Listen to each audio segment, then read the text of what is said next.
नमस्कार, आपण पाहता हिरकणी न्यूज. हिरकणी न्यूज प्रत्येक क्षण ताज्या घडामोडी आणि महत्त्वाच्या प्रत्येक बातमीसाठी नेहमी तत्पर. सांगली महापालिकेत या वर्षापासून भांडवली मूल्यावर आधारित मालमत्ता कर प्रणाली लागू. आयुक्त संजिता मोहपात्रा यांची घोषणा.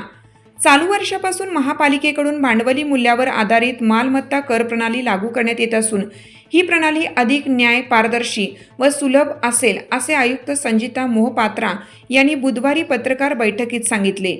श्रीमती मोहपात्रा यांनी सांगितले, यापूर्वीची कर आकारणी वार्षिक भाडे मूल्यांवर आधारित होती. यामुळे अनेकांवर अन्याय होत असल्याच्या तक्रारी होत्या. नवीन बांधकाम केलेल्यावर जादा आकारणी होत होती. या तुलनेत जुन्या घराचे बाजार मूल्य वाढूनही कर कमीच होता. यामुळे कर आकारणीत असमतोल दिसत होता.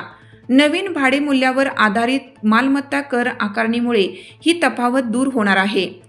कोणत्याही मालमत्तेवरील कर दुपटीने वाढणार नाही याची खात्री देत श्रीमती मोहपात्रा यांनी सांगितले, भाड्याने देण्यात आलेल्या मालमत्तांवर करात घट होणार आहे. खुल्या जागेवरील कर नाममात्र असेल तर 500 चौरस फुटांपेक्षा कमी क्षेत्रफळ असलेल्या निवासी मालमत्तांच्या करामध्ये कोणताही बदल होणार नाही.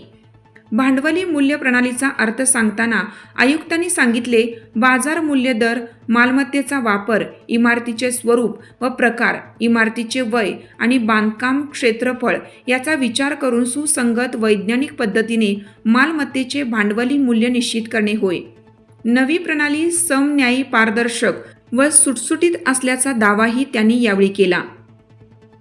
आपल्या हिरकणी न्यूज चॅनलला लाईक करा, शेअर करा आणि सबस्क्राईब करायला विसरू नका आणि रहा अपडेट.